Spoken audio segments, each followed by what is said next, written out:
ஓம் சாந்தி. நாள் 34, ஸ்திதி 8, அபியாசம் 3. 2 நாட்கள் பரிஸ்தா ஸ்திதியின் அபியாசத்தை நல்லபடியாக அனுபவம் செய்திருப்பீர்கள். பிரம்ம பாபா தமது கடைசி உரையாடலில் நிராகாரி, நிர்விகாரி, அகங்காரி ஆவதற்கான பிரேரணை செய்திருந்தார். நாம் நிராகாரி ஆகாமல் சம்பூர்ண பரிஸ்தா ஆக முடியாது. சம்பூர்ண பரிஸ்தா ஆக வேண்டுமானால் சம்பூர்ண நிராகாரி ஸ்திதியை அடைய வேண்டியது அவசியம் ஆகும். ஆன்மீக மார்க்கத்தில் சென்று கொண்டிருப்பவர்களில் 70% பேர்தான் சரீரத்தில் இருந்தவாறு சதா ஆத்மீக ஸ்வரூபத்தில் நிலைத்திருக்கிறார்கள். 70% ஆத்மாக்கள் மட்டுமே பவித்திரம் ஆகிறார்கள் மற்றும் அவர்கள் திடீரென சரீரத்தை விட்டு விடுகிறார்கள் என்றால் இப்போது அவர்கள் பிரகாசத்தின் சரீரத்தை தாரணை செய்வார்கள். ஆனால் நாம் இப்போது அவர்களை சம்பூர்ண பரிஸ்தா என சொல்ல முடியுமா என்ன? அவர்கள் அனைத்து விதமான சரீரங்களிலும் இருக்கலாம். ஆனால் அவர்களை சம்பூர்ண பரிஸ்தா என சொல்வது உசிதம் ஆகாது. எனவே நம் ஆத்மஸ்வரூபத்தின் ஸ்திதியில் நிலைத்திருப்பதற்கான நிரந்தர அபியாசம் செய்து கொண்டே இருக்க வேண்டும். அதோடு கூடவே சம்பூர்ண பரிஸ்தா ஸ்திதியை அடைவதற்காக பரமாத்ம அபிமானி ஆக வேண்டியதும் அவசியம். பரமாத்ம அபிமானியின் கருத்துரை.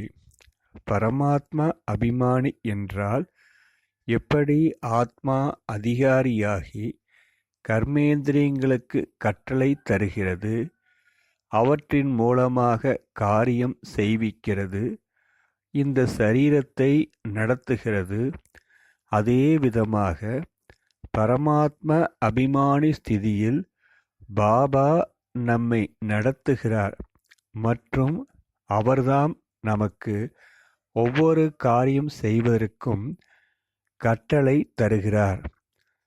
பரமாத்மா அபிமானி ஸ்திதியில் நான் என்ற உணர்வு இருப்பதில்லை. முழுக்க முழுக்க பாபா என்ற உணர்வு மட்டுமே இருக்கும் மற்றும் இதே மானசீக நிலை உள்ளது. அதாவது செய்பவரும் அவரே, செய்விப்பவரும் அவரே. இந்த உணர்வில் இருப்பதன் மூலம் முற்றிய விலகிய நிலை மற்றும் லேசான ஸ்திதியின் அனுபவம் இருக்கும். முற்றிலும் விடுபட்ட மற்றும் லேசான ஸ்திதியின் அனுபவம் ஏற்படுகிறது. நீங்கள் அவசியம் இந்த ஸ்திதியை அனுபவம் செய்து பாருங்கள்.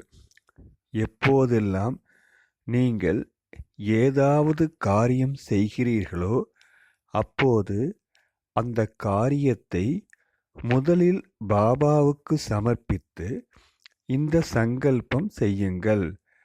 பாபா, இந்த காரியத்தை நீங்கள்தான் செய்ய வேண்டும், நான் செய்யக்கூடாது. நான் நிமித்த மாத்திரம் இருக்கிறேன். இந்த சங்கல்பத்தால் மட்டுமே நீங்கள் புரிந்து கொள்வீர்கள். பாபா உங்கள் மூலமாக இந்த காரியத்தை செய்வித்து கொண்டு இருக்கிறார். எந்த ஒரு காரியத்தையும் கொஞ்சமாவது பாபாவின் நினைவு இல்லாமல் செய்தீர்களே ஆனால் நீங்கள் சீக்கிரமாகவே களைத்து போவீர்கள். மேலும் களைத்து போன பிறகு பாபா செய்தார், பாபா செய்தார் என்று சொல்லத் தொடங்குவது அந்த மாதிரி அபியாசம் செய்யக்கூடாது. பாபா உங்களோடு கூடவே இருந்துதான் அந்த காரியத்தை உங்கள் மூலமாக நிறைவு செய்திருக்கிறார். அந்த மாதிரி அனுபவம் செய்யுங்கள். ஒவ்வொரு காரியத்தையும் பாபாவுக்கு ஒப்படைத்து நீங்கள் சாட்சியாகி விடுங்கள். பாபா என் மூலமாக காரியம் செய்வித்துக் கொண்டிருக்கிறார். இதை நாம் 2 விதமாக அனுபவம் செய்யலாம். முதலில், பாபா என் சரீரத்திற்கு வெளியே இருந்து கொண்டு எனக்கு ஆணையிட்டு கொண்டிருக்கிறார். அதாவது பாபாவின் சங்கல்பங்களுடைய கிரணங்கள் எனக்குள் பிரவேசித்து கொண்டு இருக்கின்றன. இதுபோல் அபியாசம் செய்யலாம். பிறகு அனுபவம் செய்யுங்கள். உங்கள் கர்மேந்திரியங்கள் அந்த சக்தியின் ஆதாரத்தில் நிச்சயிக்கப்பட்ட காரியத்தை நிறைவு செய்து கொண்டு இருக்கின்றன. அதோடு கூடவே அனுபவம் செய்யுங்கள். பாபா அன்பு கடலாக இருக்கிறார் மற்றும் நான் அவருடைய அன்பின் கிரணங்களில் முழுவதுமாக மூழ்கியிருக்கின்றேன். இவ்விதமாக ஒரே சமயத்தில் அநேக அபியாசங்களை ஒன்றாக செய்வதற்கு முயற்சி செய்யுங்கள். எப்படி பாபா அநேக காரியங்களை ஒன்றாக ஒரே நேரத்தில் எப்படி செய்து முடித்தாரோ அதுபோல் அபியாசம் செய்யுங்கள். நாம் புத்தியை இந்த அளவுக்கு விசாலம் ஆக்க வேண்டியது அவசியமாக உள்ளது. இப்போது நீங்கள் ஏதேனும் ஒரு காரியத்தில் முழு கவனத்தையும் ஈடுபடுத்த வேண்டியிருந்தால் சூட்சும ரூபத்தில் இந்த ஸ்மிருதி அமைந்திருக்க வேண்டும். அதாவது பாபா என் மூலமாக செய்வித்துக் கொண்டிருக்கிறார். ஆத்ம அபிமானி ஸ்திதி நாள் 34 தொடர்ச்சி. இரண்டாவது, பாபா உங்கள் சரீரத்தினுள் பிரவேசமாகி காரியம் செய்து கொண்டிருக்கிறார். அந்த மாதிரி அனுபவம் செய்யலாம். உதாரணமாக, நீங்கள் உணவு சமைத்து கொண்டிருக்கிறீர்கள் என்றால் அப்போது இந்த அனுபவம் செய்யுங்கள். பாபா உங்கள் சரீரத்தில் பிரவேசமாகி உணவு சமைத்து கொண்டிருக்கிறார். இப்போது உங்கள் சரீரத்தினுள் 2 ஆத்மாக்கள் அமர்ந்திருக்கின்றன. தனது புத்தி என்ற கண் மூலமாக 2 பிரகாசமயமாக ஒளிரும் நட்சத்திரங்களை பாருங்கள். ஒன்று நீங்கள் மற்றும் இன்னொன்று மகாஜோதி சிவபாபா. இதன் அபியாசம் கூட பிரகாசத்தின் சரீரத்தில் இருந்து கொண்டு செய்யுங்கள். அனுபவம் செய்யுங்கள். பாபா உங்கள் மூலமாக காரியங்களை நிறைவேற்றிக் கொண்டிருக்கிறார். நான் ஆத்மா அவருக்கு மிக அருகில் இருக்கின்றேன் மற்றும் அவரது அன்பில் மூழ்கி இருக்கின்றேன். சில நேரம் பிரகாச சரீரத்தை அனுபவம் செய்ய முடியவில்லை என்றால் ஆத்மஸ்வரூபத்தின் ஸ்திதியில் நிலைத்திருந்து ஸ்தூல சரீரத்தை நடத்துங்கள். எந்தவிதமான சரீரத்தில் இருந்தாலும் ஆத்மஸ்வரூபத்தில் நிலைத்திருப்பது மகத்துவம் நிறைந்ததாகும். இதுபோல் உணவை உண்ணும்போது அனுபவம் செய்யுங்கள். பாபா எனது சரீரத்தில் பிரவேசமாகி சரீரத்திற்கு உணவை உண்ண செய்து கொண்டிருக்கிறார். நான் ஆத்மா அவருக்கு மிக நெருக்கமாக இருக்கிறேன். என்னால் உணவை உண்ண முடியவில்லை. நான் இதை உணர வேண்டும். நான் நிராகாரி ஆத்மா. என்னால் பார்க்க மட்டுமே முடியும். இப்போது உங்கள் புத்தியில் பரந்தாமத்தைத் தவிர வேறு எதுவும் இல்லை. பரந்தாமத்தில் செம்பொன் நிற ஒளிப்பிரகாசம் நாலாபுறமும் எல்லையற்ற சாந்தியின் வாயுமண்டலம் மற்றும் அன்பின் கடலாகிய பாபா. இதைத் தவிர உங்களுக்கு வேறு எதுவும் தெரியாது. இந்த அவஸ்தாவில் அப்படியே நிலைத்து விடுங்கள். எப்படி அசரீரி ஸ்திதியில் ஆத்மா உணவை உண்ண முடியாதோ அதேபோல் சரீரத்தில் இருந்து கொண்டே கூட அந்த ஸ்திதியை அனுபவம் செய்யுங்கள். நான் நிராகாரி ஆத்மா. நான் சங்கல்பங்களை படைக்க முடியும். நான் ஆத்மா. மற்ற ஆத்மாக்களுக்கு சக்தி மற்றும் சாந்தி கொடுக்க முடியும். கர்மேந்திரியங்களை இயக்குவதற்காக என்னால் பிரேரணை கொடுக்க மட்டும்தான் முடியும். ஆத்மாவாகிய என்னால் பறக்க முடியும். இதைத் தவிர நான் ஆத்மா. வேறு எதுவும் செய்ய இயலாது. இந்த அளவுக்கு ஆத்மஸ்வரூபத்தில் நிலைத்து விடுங்கள். சிவபாபாவைப் போல் நான் சுக துக்கங்கள் இருந்து விடுபட்டு இருக்கிறேன். நான் கர்மத்தின் பந்தனங்களில் சிக்கிக்கொள்வதில்லை. பாபாதாம் அந்த கர்மத்தை செய்பவர், கர்த்தா மற்றும் அனுபவிப்பவர், போக்தா ஆவார். செய்கிறவர் மற்றும் செய்விக்கிறார். நான் ஆத்மா. கர்மத்தின் பலனை அனுபவிப்பதில்லை. அந்த மாதிரி உணர்வை தனக்குள் உருவாக்குங்கள். சம்பூர்ண ரீதியில் பாபாவுக்கு அனைத்தையும் ஒப்படைத்து விடுங்கள்.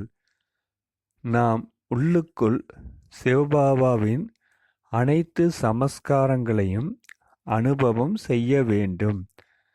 நல்லது. இப்போது பரந்தாம நிவாசி ஆவதற்கான அபியாசம் செய்வோம்.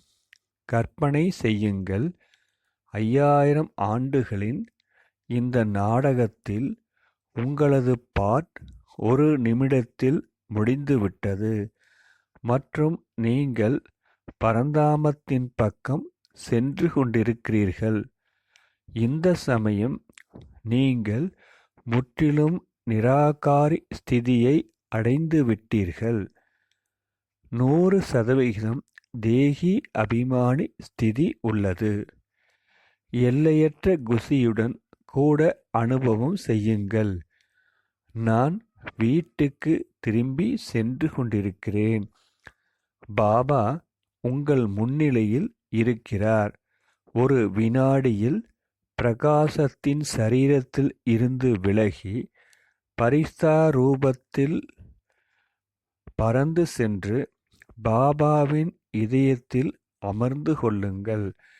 பாபா உங்களை தமது இதயத்தில் அமர்த்தி பரந்தாமத்திற்கு கொண்டு செல்கிறார். அந்த கணம் உங்களுக்கு உள்ளுக்குள் எல்லையற்ற குசியின் அலைகள் உருவாகிக் கொண்டு இருக்கின்றன. நான் தனியாக வந்தேன். ஆனால் இப்போது பாபாவுடன் கூட திரும்பி சென்று கொண்டிருக்கிறேன். நானும் பாபாவும். அனுபவம் செய்யுங்கள். நீங்கள் பரந்தாமத்தில் சென்று சேர்ந்து அங்கே அமர்ந்து விட்டீர்கள். உங்களுடைய இந்த ஸ்தூல வதனம், ஸ்தூல சரீரம், சூட்சம வதனம் மற்றும் சூட்சம சரீரம் அனைத்திலிருந்தும் தொடர்பு துண்டிக்கப்பட்டுவிட்டது. இனி அடுத்த கல்பத்தில் சத்தியுகம் வரும்போதுதான் நீங்கள் மீண்டும் சாகார வதனத்திற்கு செல்வீர்கள். இப்போது உங்களுக்கு பாபாவைத் தவிர வேறு யாரையும் தெரியாது. பரமாத்மாவைத் தவிர வேறு எந்த உலகமும் உங்களுடையது இல்லை. ஸ்தூல வதனம், ஸ்தூல மனிதர், சூட்சும வதனம், அந்த மாதிரி ஏதோ சிலர் இருப்பதைப் பற்றி நீங்கள் கேள்விப்பட்டதே இல்லை. ஆத்ம அபிமானி ஸ்திதி 34 தொடர்ச்சி. இப்போது உங்கள் புத்தியில் பரந்தாமத்தை தவிர வேறு எதுவும் இல்லை. பரந்தாமத்தில் செம்பொன் நிற ஒளி பிரகாசம், நாலாபுறமும் எல்லையற்ற சாந்தியின் வாயுமண்டலம் மற்றும் அன்பின் கடலாகிய பாபா. இதைத் தவிர உங்களுக்கு வேறு எதுவும் தெரியாது. இந்த அவஸ்தாவில் அப்படியே நிலைத்து விடுங்கள்.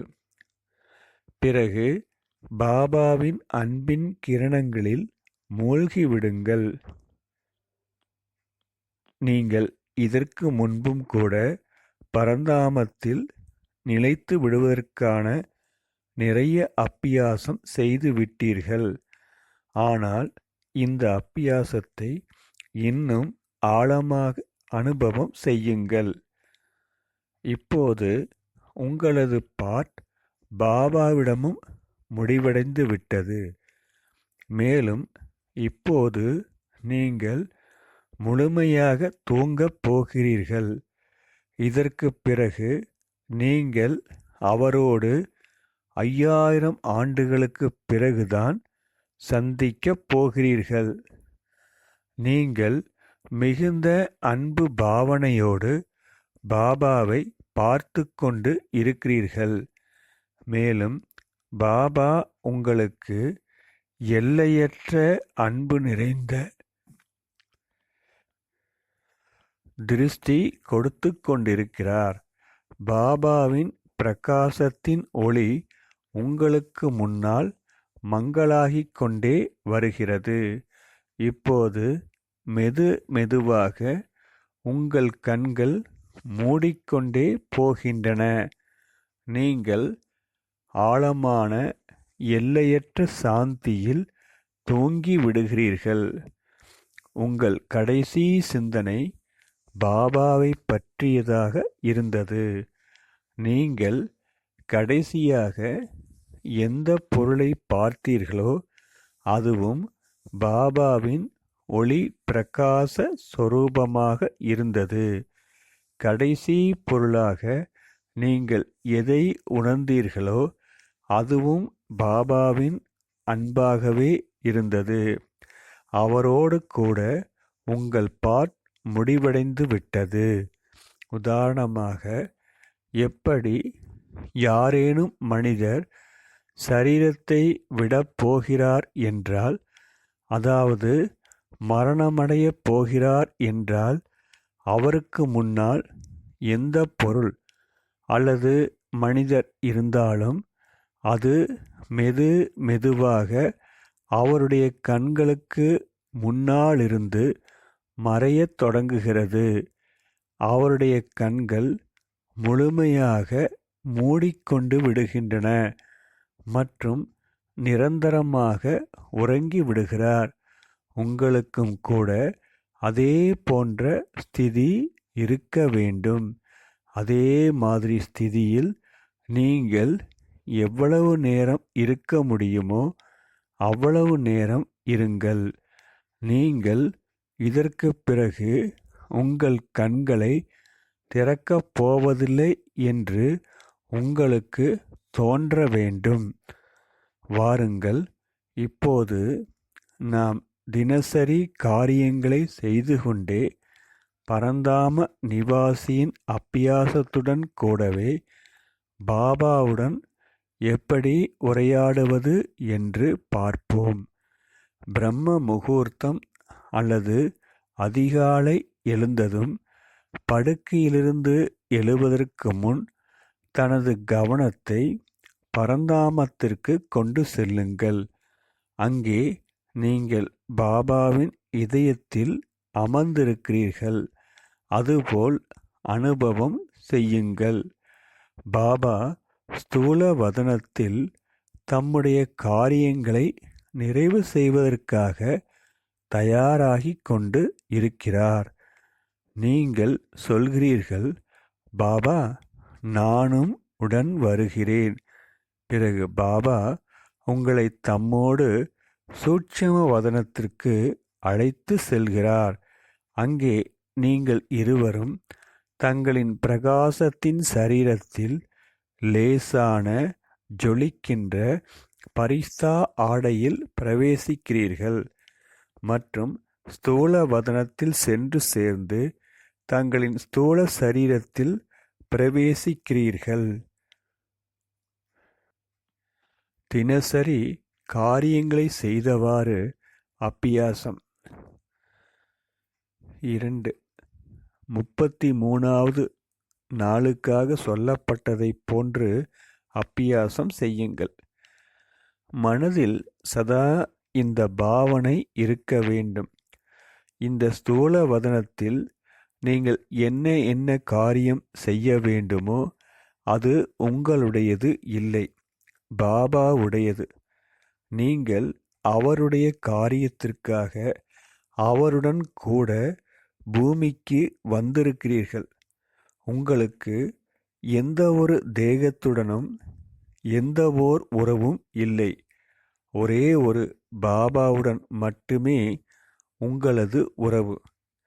நீங்கள் எந்த ஒரு காரியத்தையாவது கவனத்தை ஒழுங்குபடுத்தாமல் செய்ய முடியும் என்றால் அந்த காரியத்தை செய்யும்போது நீங்கள் சரீரத்திலிருந்து விலகியிருந்து அசரீரி ஸ்திதியில் நிலைத்திருந்து பாபாவின் அன்பில் மூழ்கிவிடுங்கள்.